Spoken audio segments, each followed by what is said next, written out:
Thank you for tuning in to Faith Connection. Karibuni, asanteni sana kwa kuwa pamoja nasi kwenye uhusiano wa imani. Gracias por sintonizarnos en la conexión de fe.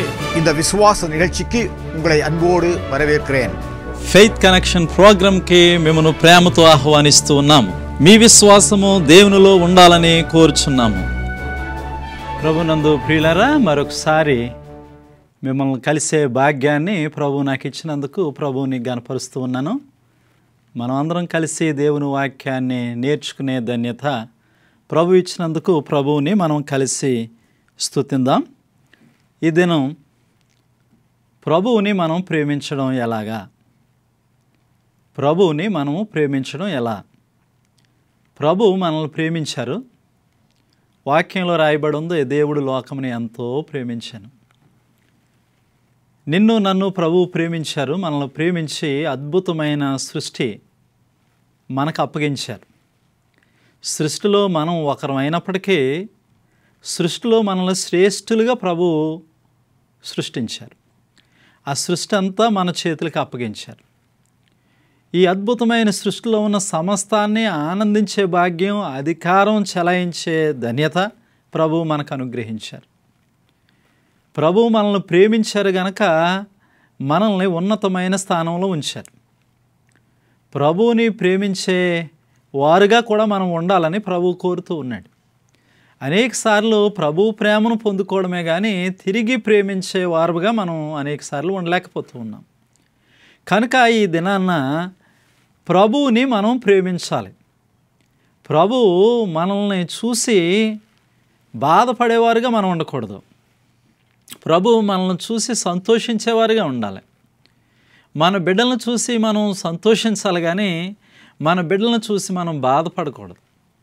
మన బిడ్డల యొక్క అభివృద్ధిని చూసి మనము ఘనముగా సొసైటీలో మన బిడ్డల గురించి చెప్పుకోవడమే కాక మనం ఆనందించాలి కానీ మన బిడ్డలను చూసి మనము కృంగిపోయేవారుగా ఉండకూడదు. మన బిడ్డలను చూసి ఇతరులు వారు ఫలానా వారి పిల్లలు వారి పరిస్థితి ఘోరంగా ఉందని చెప్పుకునే స్థితిలో మనం ఉండకూడదు. అలా ఉండకుండా ఉండాలి అంటే మనము మన పిల్లలను సరైన మార్గంలో పెంచాలి. అయితే కొన్నిసార్లు మన పిల్లలు మన మాట వినకుండా ఉంటే మన హృదయం పగిలిపోతూ ఉంది, మనం కృంగిపోతాం. కొన్నిసార్లు డబ్బు లేదని కాదు, మనకి పేరు ప్రతిష్టలు లేవని కాదు, మన బిడ్డల పరిస్థితి బాగోలేదని నలిగిపోతూ ఉంటాం. అలాగే సర్వాన్ని సృష్టించిన సృష్టికర్త అయిన దేవుడు సమస్తాన్ని మనకిచ్చి తిరిగి మనల్ని ప్రేమించాలని కోరుతూ ఉన్నాడు. కానీ అనేక సార్లు మనం ప్రేమించలేకపోతూ ఉన్నాం. అందుకే యేసు ప్రభువారు దేవుని వాక్యములో మనకు ఒక విషయాన్ని జ్ఞాపకం చేస్తున్నారు. అది ప్రకటన గ్రంథంలో మనం చూస్తాం. ప్రకటన గ్రంథం 2వ అధ్యాయము 4వ వచనాన్ని చదువుదాం. అయినను మొదట నీకుండిన ప్రేమను నీవు వదిలితివని నేను నీ మీద తప్పు ఒకటి మోపవలసి ఉన్నది. యేసు ప్రభువారు ఎఫెసీ సంఘంతో మాట్లాడుతూ ఉన్నారు. ఆ దినాల్లో ఎఫెసీ సంఘంతో మాట్లాడుతూ ఉన్నారు. ఈ దినాల్లో మన సంఘాలతో మాట్లాడుతూ ఉన్నారు. మన సంఘాల్లో ప్రేమ ఉన్నదా? మనం ప్రశ్న వేసుకోవాలి. దేవునిని మనం ప్రేమించగలుగుతూ ఉన్నామా? మందిరానికి వెళుతూ ఉన్నాం, మందిరంలో కొన్ని కార్యాల్లో బాధ్యత కలిగి ఉంటూ ఉన్నాం. దేవుని సంఘంలో మనం పరిచర్య కొరకు కొంత సొమ్ము ఇస్తూ ఉన్నాం. అదేనా దేవునిని ప్రేమించడం? దేవునిని ప్రేమించడం అంటే ఎలాగా? దేవుడు మనల్ని ప్రేమించి మనకి ఏం చేశారు?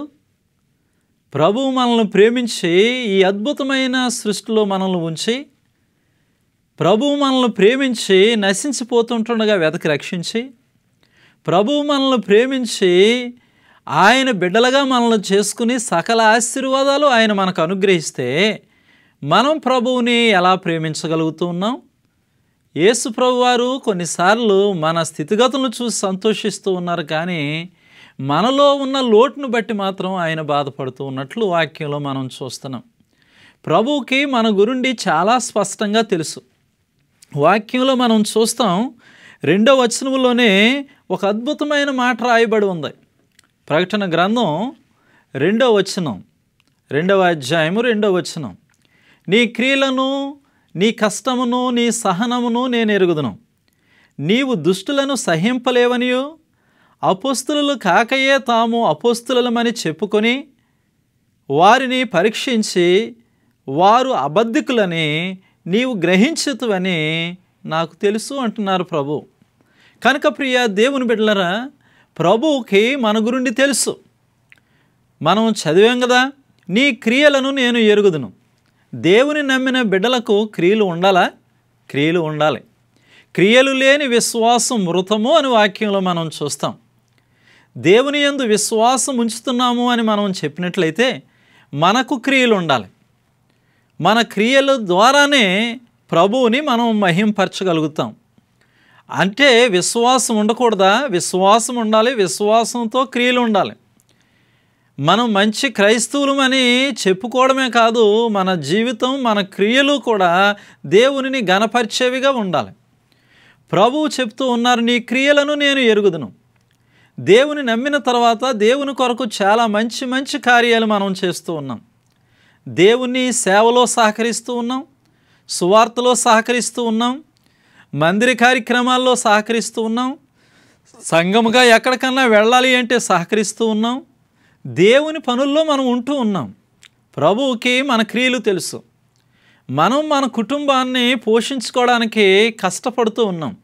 కష్టపడాలి. క్రైస్తవులు కష్టపడి పని చేయాలి. మనం కష్టపడితేనే మన కుటుంబాలు సుఖంగా ఉంటాయి.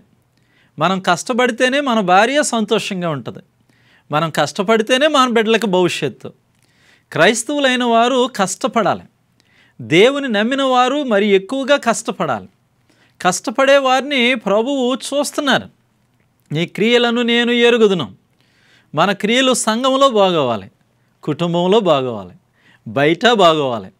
సంఘంలో, కుటుంబంలో బాగుంటే చాలా అంటే మన క్రియలు లోకానికే కూడా తెలియచేయబడాలి. మన క్రియలను బట్టే దేవునికి మహిమ కలుగుతూ ఉంది. మన క్రియలను బట్టే మనం అనేకులను ప్రభువులోనికి నడిపించగలుగుతాం. కనుక ప్రియులారా, మొదట మన క్రియలను ఆయన చూస్తూ ఉన్నాడు. మన క్రియలు ఎలాగున్నాయి? దేవుని బిడ్డలమని చెప్పుకుంటూ మంచి క్రియలు లేకుండా మనము సంఘములో దేవునికి అవమానాన్ని తెస్తున్నామా? మన క్రియలను బట్టి మన కుటుంబాలు దుఃఖముతో ఉన్నాయా? మన క్రియలను బట్టి భార్య బాధపడుతూ ఉందా? మన క్రియలను బట్టి మన పిల్లలు దీనస్థితిలో ఉన్నారా? మన క్రియలు దేవుడు చూస్తూ ఉన్నాడు. ఈ దినాన్న మనము దేవునికి ఇష్టమైన కార్యాలు చేసేవారుగా ఉండాలి. ఇక్కడ ప్రభువు చెప్పేది ఏమిటి అంటే సంఘంతో, నీ క్రియలను నేను ఎరుగుదును. ఆయన మన క్రియలను ఎరిగిన వాడై ఉన్నాడు. కొన్నిసార్లు మన క్రియలు లోకానికి తెలియవని మనం అనుకుంటాం, కానీ ప్రభువు చూస్తూ ఉన్నాడు. దావీదు ఒక సందర్భంలో చేసిన ప్రార్థన మనకు తెలుసు కదా, ప్రభువా నా పాపాలు నీ ఎదుటే ఉన్నాయి, నీవు చూస్తూ ఉన్నావు. ఇంకొక సందర్భంలో దావీదు అంటాడు, నేను పడుకొనుట, నేను లేచుట నీవు ఎరుగుదు. ఆయన దేవుడు మన క్రియలు చూస్తూ ఉన్నాడని గ్రహిస్తూ ఉన్నాడు. కనుక ప్రియ దేవుని బిడ్డలారా, మన క్రియలను ఆయన చూస్తూ ఉన్నాడు. ప్రభు అంటున్నాడు, నీ క్రియలను నేను ఎరుగుదును. కనుక దేవుని బిడ్డలుగా మనము దేవునికి ఇష్టమైన క్రియలు చేసేవారుగా ఉండాలి. రెండవదిగా, నీ సహనమును నేను ఎరుగుదును అని వాక్యంలో మనం చూస్తూ ఉన్నాం. నీ సహనమును నేను ఎరుగుదును. దేవుని బిడ్డలైన వారు సహించాలి. సహనము కలిగిన జీవితము ఆశీర్వాదకరమైన జీవితం. మోషే గురుండి దేవుడు మాట్లాడుతూ అంటున్న అద్భుతమైన మాట ఏమిటంటే, నా మోషే మిక్కిలి సాత్వికుడు. మోషేలో తగ్గింపు జీవితం ఉంది. మోషే గొప్ప నాయకుడైనా తను ఎప్పుడూ గర్వించినట్లు దేవుడు చూడలేదు. అందుకే మోషేను మరలా అంటాడు, నా ఇల్లంతట్లో నమ్మకస్తుడు. మోషే సహనం కలిగినవాడు. దేవుని బిడ్డలో సహనం కలిగి జీవిస్తూ ఉన్నామా? ఈ దినాల్లో మనకు సహనం ఉండడం లేదు. భర్తతో మాట్లాడే విధానం భార్య దగ్గర ఉండడం లేదు. భార్యతో మాట్లాడే విధానం భర్త దగ్గర ఉండడం లేదు. బిడ్డలతో తల్లిదండ్రులు ఎలాగ మాట్లాడాలో మర్చిపోతూ ఉన్నారు. బిడ్డలు కూడా తల్లిదండ్రులతో ఎలాగ మాట్లాడాలో మర్చిపోతూ ఉన్నారు. ఈ దినాల్లో పెద్దల్ని గౌరవించే విధానం పూర్తిగా లేదు. కనుక వాక్యంలో మనం చూస్తున్నాం ప్రియ దేవుని బిడ్డలారా, సహనాన్ని నేర్చుకోవాలి. మన సహనాన్ని లోకానికి తెలియచేయాలి. నాకు తెలిసిన ఒక సోదరు ఉంది, ఆమె ఎప్పుడూ కోపంతో ఉండేది. ఆమెను గూర్చి తన భర్త కూడా మంచి సాక్ష్యం చెప్పలేదు. పాస్టర్ గారు గుడికి వస్తుంది కానీ నా భార్యలో ఏ మార్పు లేదండి, నేను బయటికి వెళ్ళి వస్తే చాలు అర్థం లేకుండా మాట్లాడుతుంది, అస్సలు సహనం అనేది ఆమెకు తెలియదు అని ఆయన బాధపడ్డాడు. అయితే దేవుని మహాకృపను బట్టి ఆమె దేవుని వాక్యాన్ని వినడం ద్వారా, దేవుని వాక్యం ఆమె హృదయాన్ని తెరవడం ద్వారా ఆమె కొంతకాలానికి పూర్తిగా మారింది. మంచి సాక్ష్యాన్ని కలిగి ఇప్పుడు జీవిస్తూ ఉంది. ప్రియ దేవుని బిడ్డలారా, మనకి సహనం అవసరం. భార్య ఎళ్ళ సహనం కావాలి. కొన్నిసార్లు మనం అనుకున్నట్లు భార్య పనులు చేయకపోవచ్చు, సహించాలి. కొంతమందికి సహనం ఉండదు, దేవుని బిడ్డలమని చెప్పుకుంటాం. భార్యనే సహించకపోతే నీవు ఎవరిని సహించగలుగుతావు? సహనం అనేది చాలా ప్రాముఖ్యం. కొంతమంది స్త్రీలు దేవుని సన్నిధికి నమ్మకంగా వస్తారు, దేవుని వాక్యాన్ని వింటారు. కానీ ఎంత వాక్యం విన్నా కానీ సహనం ఉండదు. ఆమె ఒక సోదరి ఒక సందర్భంలో మాట్లాడుతూ ఉంటే, పాస్టర్ గారు నేను కోపాన్ని ఆపుకోలేనండి, ఆ కోపాన్ని నేను తట్టుకోలేనండి. దేవుని బిడ్డలారా, కోపాన్ని మనము అణుచుకోవాలి. దేవుని బిడ్డలుగా మనము ఉండాలి అంటే మనం సహనం కలిగి ఉండాలి. ఇతరులాగా మనము కూడా ప్రతి విషయంలో సహనం కోల్పోయి మన ఇష్టానుసారంగా మాట్లాడితే దేవునికి మహిమ. కనుక రెండవది, దేవుని బిడ్డలు సహనము కలిగి జీవించాలి. సంఘములో సహనం కలిగి ఉండాలి. సంఘంలో నీకు మంచి పేరు ఉండాలి.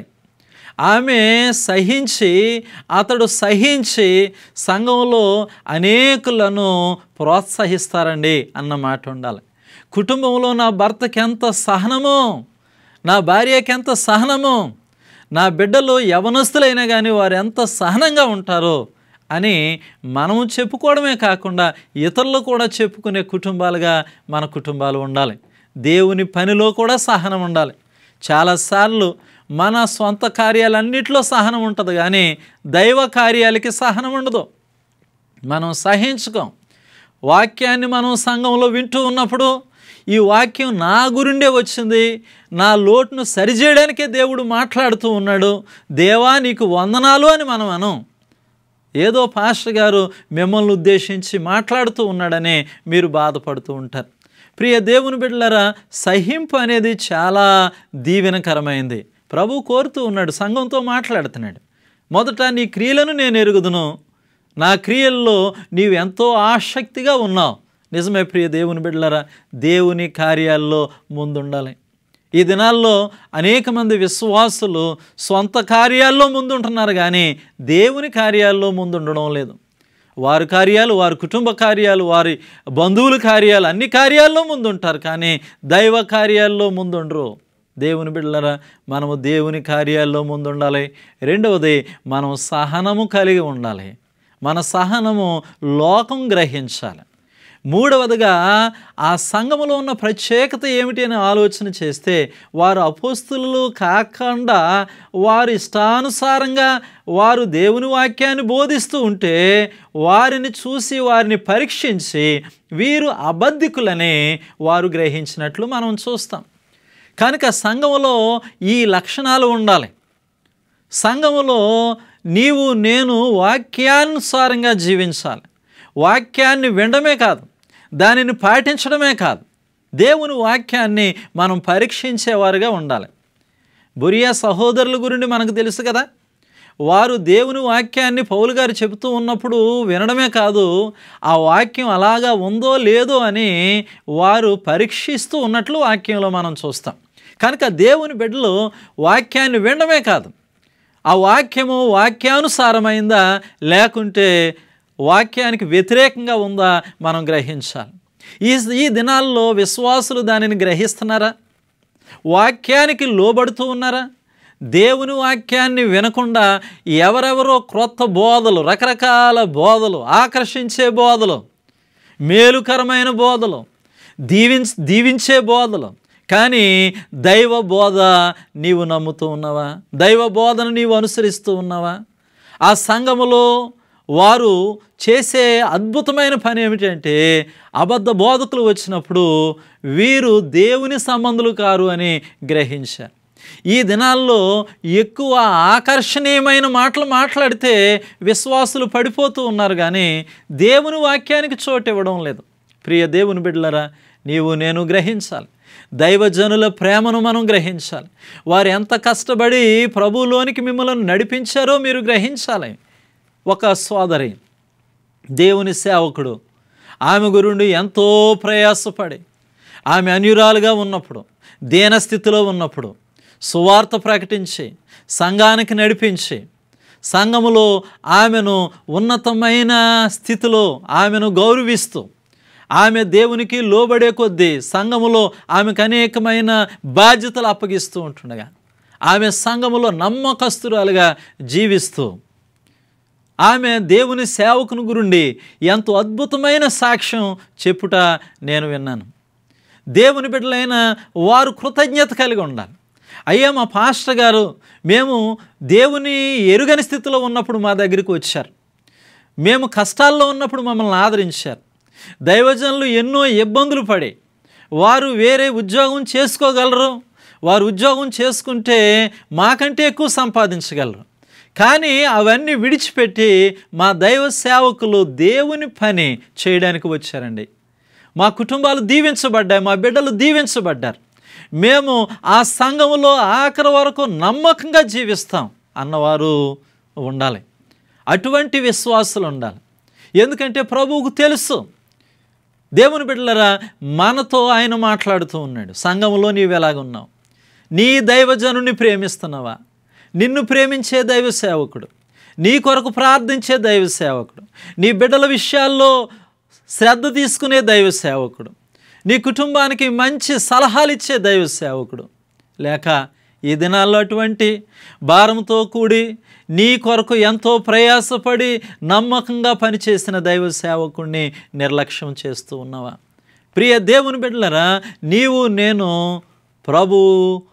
ప్రభువుని ప్రేమించేవారుగా ఉండాలి. ప్రభువుని ప్రేమించగలిగితే మనం ఆయన కార్యాల్లో ముందుంటాం.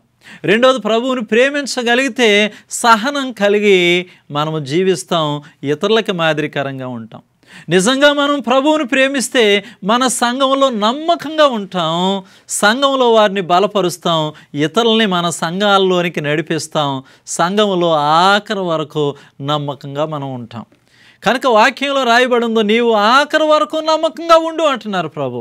కొంతకాలం ఉండి నీవు సంఘాన్ని విడిచిపెట్టి వెళ్ళడం కాదు, నీవు సంఘాన్ని విడిచిపెట్టడమే కాకుండా మళ్ళీ నీ సంఘం గురించి వ్యతిరేకంగా మాట్లాడడం కాదు. నీ దైవజనుని ప్రేమించు, నీ దైవజనుడికి సహకరించు, నీ దైవజనుడి కొరకు ప్రార్థించు.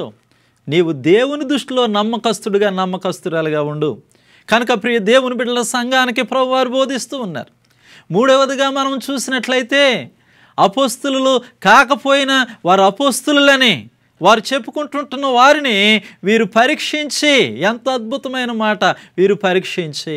మూడవ మాట మనము చూస్తాం వాక్యంలో, నీవు సహనము కలిగి నా నామము నిమిత్తము భారము భరించి అలయలేదనియు నేను ఎరుగుదును. దేవుని పనిలో ఎన్నడూ మనం అలసిపోకూడదు.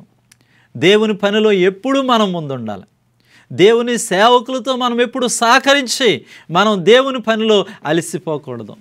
ఈ దినాల్లో విశ్వాసుల పరిస్థితి ఎలా ఉందంటే, వారి సొంత పనుల్లోనే అలసిపోతూ ఉన్నారు, వారి కుటుంబ భారాలతో అలసిపోతూ ఉన్నారు, వారికి ఇవ్వబడిన ఉద్యోగంలో, వ్యాపారంలో, వారు చేస్తున్న ప్రతి పనిలో వారు అలసిపోయి దైవ సన్నిధికి రావడానికి వారు ఇబ్బందులు పడుతూ ఉన్నారు. ఈ దినాల్లో దేవుని పని కొరకు అలిసే వారిని మనం చూడడం లేదు, కానీ ఆ సంఘము దేవుని పనిలో వారు ఎన్నడూ అలసిపోలేదు. వాక్యంలో పౌలు గారు జ్ఞాపకం చేస్తూ ఉన్నారు, ప్రభువునందు నీ ప్రయాస వ్యర్థము కాదు. నీ బిడ్డల కోసం ప్రయాసపడితే ఒక దినాన్న నీవు అవమాన పాలవచ్చు, నీ ఇంట్లో వారి కోసం ప్రయాసపడితే కొన్నిసార్లు ఇబ్బందులు పడవచ్చు, కానీ ప్రభువు కొరకు ప్రయాసపడిన వారు ఎప్పుడూ సిగ్గుపడరు, ప్రభువు వారిని సిగ్గుపరచడం. కనుక ప్రియ దేవుని బిడ్డలారా, నీవు నేను ప్రభువు కొరకు జీవించేవారుగా ఉండాలి, ప్రభువు కొరకు ప్రయాసపడేవారుగా ఉండాలి. ఆ సంఘం ప్రభువులో ప్రయాస కలిగి ఉంది. అయితే ఇన్ని లక్షణాలు ఉన్నా కానీ ప్రభు వారు నీలో తప్పు ఒకటి ఉంది అంటూ ఉన్నారు. ఏమిటది? ఏమిటి తప్పు అని ఆలోచన చేస్తే వాక్యంలో మనం చూద్దాం. 5వ వచనం, నీవు ఏ స్థితిలో నుండి పడితివో అది జ్ఞాపకం చేసుకుని మారు మనస్సు పొంది ఆ మొదటి క్రియలను చేయము. అట్లు చేసి నీవు మారు మనస్సు పొందితేనే సరే, లేని ఎడల నేను నీ యొద్దకు వచ్చి నీ దీపస్తంభమును దాని చోట నుండి తీసివేతును. నీవు ఏ స్థితిలో పడితివో, ఏ స్థితిలో పడిపోయావు, ఏ స్థితిలో పడిపోయావు అంటే అంతకుముందు వచ్చినాన్ని ఒకసారి మనం ఆలోచన చేద్దాం. అంతకుముందు వచనంలో నీ మొదటి ప్రేమను నీవు విడిచితివి. 4వ వచనం మనం మొదట చదివాం కదా, నీ మొదటి ప్రేమను నీవు విడిచిపెట్టావు. కనుక ప్రియ దేవుని బిడ్డలారా, మన మొదటి ప్రేమను మనం విడిచిపెట్టకూడదు. వివాహమైనప్పుడు కొంతకాలం భార్యకు మనం అన్నీ తీసుకెళ్తాం కదా, పువ్వులు కొంటాం, అప్పుడప్పుడు స్వీట్స్ తీసుకుని వెళ్తాం, మనం చాలా శ్రద్ధగా మన భార్యను చూస్తాం, ప్రేమిస్తాం, గౌరవిస్తాం. కొంతకాలం అయ్యేసరికి పళ్ళు ఉండవు, పువ్వులు ఉండవు. ఏమిటి అంటే మనకు తెలుసు. కనుక ప్రియ దేవుని బిడ్డలారా, సంఘంలో కూడా అదే పరిస్థితి. ప్రభువుని నమ్ముకున్నప్పుడు మొదట్లో ప్రభు అంటే ప్రాణం, ప్రభు కొరకు ఏదో చేయాలన్న తపన, సంఘంలో నమ్మకంగా ఉండాలని మన ఆశ, ఆతృత, ఎన్నో మంచి మంచి తీర్మానాలు చేసుకుంటాం. కానీ మనం కొంతకాలం అయ్యేసరికి, ప్రభువుని నమ్మిన తర్వాత కొంతకాలం అయ్యేసరికి సంఘానికి దూరంగా ఉంటాం, దేవుని కార్యాల్లో అశ్రద్ధ కలిగి ఉంటాం. అశ్రద్ధగా ఉండడానికి గల కారణం ఏమిటి అంటే ప్రభువుని మనము పూర్తిగా ప్రేమించడం లేదు. అందుకే ప్రభువారు అంటున్నారు, నీ మొదటి ప్రేమను నీవు విడిచిపెట్టితివి. మన మొదటి ప్రేమ జ్ఞాపకం చేసుకోవాలి. ప్రభువుని నమ్మిన తర్వాత మనం ఎలాగ ప్రేమించేవాళ్ళం, ప్రభువు కొరకు జీవించడానికి ఎన్ని తీర్మానాలు చేసుకున్నాం, ప్రభువు కొరకు ఏం చేయాలని ఎన్ని తపనలు పడ్డాం. మరి ఇప్పుడు ఆ పరిస్థితి ఎలాగుంది? మనం ప్రభువుని ప్రేమించగలుగుతున్నామా? ప్రభు మనల్ని చూసి అంటున్న మాట ఏమిటి? నీ మొదటి ప్రేమను అంటే ప్రేమ లేదని అంటలేదు ప్రభు. ప్రేమ ఉంది కానీ మొదటి ప్రేమ లేదు. మొదటి ప్రేమ మనం కలిగి ఉండాలి.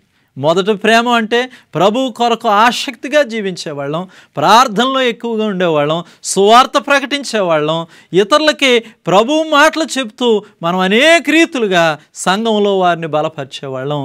కానీ ఆ క్రియ ఉన్నదా? ఆ ప్రేమ ఉన్నదా? కనుక వాక్యంలో మనం చూస్తూ ఉన్నాం, నీ మొదటి ప్రేమ నీవు విడిచిపెట్టావు. కనుక ప్రభువు కావలసింది మొదటి ప్రేమ, అంతేగాని రెండో ప్రేమ, మూడో ప్రేమ కాదు అని ప్రభువు కోరుతూ ఉన్నాడు. ప్రభు కొరకు మనం జీవించాలి.